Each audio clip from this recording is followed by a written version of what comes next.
Okay, ladies and gentlemen, boys and girls, this is my buddy Brian Gicks, 1977 Dodge Aspen. Bunch of you may be familiar with this car already, and it has gone through a few iterations, and I put up this video that we're watching right now. Maybe 2 years ago, it was a 5.3 and a LS9, LS6 cam. I can't remember which one, it probably says in the video. 7665 turbo.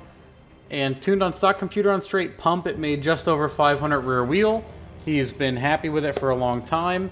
And funny, through a bunch of friends who purchased my old Colorado 6-liter with the Little John Stage 2 in it and the pack springs, he installed that. He bought it and installed it and put in the billet 7875 and brought it back for more power. So here is the update to Gicks Aspen. Let's watch it blast this Home Depot bucket real quick. Oh, what a show of power. What a fabulous vehicle. Anyway, let's cut straight to the update and more power, hopefully.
gentlemen, boys and girls. Let's go over some informatics real quick. This was my first roll in here. All I was doing was checking timing at threshold, which is something I like to do, obviously. So I roll in and out of the 100 kPa range, and I want to see how many gram cylinders, what kind of spark we're at, injector duty, and a bunch of other stuff. I was getting a ton of knock retard on his, and honestly, I can't remember if I kept getting it and I had to disable the knock sensors. Sometimes when they're unplugged, you get phantom data. Other times, when a car is just on some sort of crazy speed density tune, I don't know if you guys think this is bullshit or not, but man, every now and then I run into a car that just gets knock all the time. It doesn't have knock sensors, doesn't have anything, just sees knock all day long. Anyway, so these are some roll-ins, checking out my tune, checking out some other stuff, making sure it goes into commanded, make sure everything else is happy, check out my timing chart on my gram cylinders here. Bam, 60 some gram cylinders at my threshold, 48 here. So, you know, nothing crazy. It had pretty much a safe spark in it too. So what do we do? 03. See, I stopped the labeling. So what do we do here? 15 pounds, 13 degrees, made 550. Yeah, see, the knock went away. Might have turned stuff off, or who knows. Anyway, we roll in here. We can see we got about 22 degrees at 0.4 at 4,000. Not bad. That's still motor technically. And then we come up and 5,700. We got 16 degrees. This is about 14.7 pounds. 200 kPa is 14.7 and 13 degrees. And that made 550 wheel. And then we pressed on 14 pounds, 12 degrees. 14 pounds, 12 degrees, 70% injector. And that made 550. And then we made 18 pounds, 14 degrees, made 600. Loop. 1.46. Slightly over the timing chart, but not bad because that's the most amount of boost he's going to want to run. It's out of injector and everything else anyway. Running out of chart here isn't the most awful thing. So as we can see here, about 230 kPa. Where is my kPa PSI calc? Let me translate this for you boys and girls. 230, 18.8 pounds, 14 degrees. So yeah, 19 pounds, 14 degrees, 616 rear wheel, and totally out of injector, 103%. I believe he doesn't have the greatest feed setup. I think it has a Wally 400.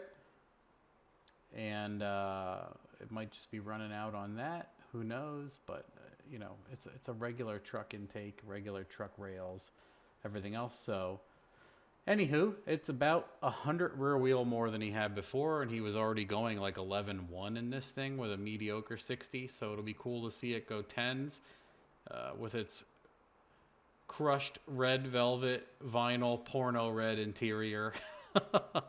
What a car. This is certainly a very nice plush vehicle. And then we can see here the small improvements and the horsepower to the tire.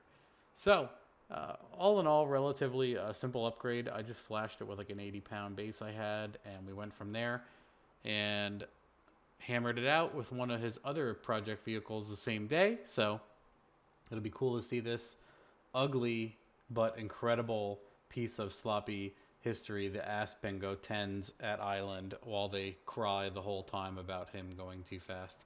I'm sure he'll have a funny story for us. Peep that internet correction factor. Anyway, it's awesome to see the Aspen has my Colorado engine in it. That's the engine that made 1070 rear wheel, ladies and gentlemen, boys and girls.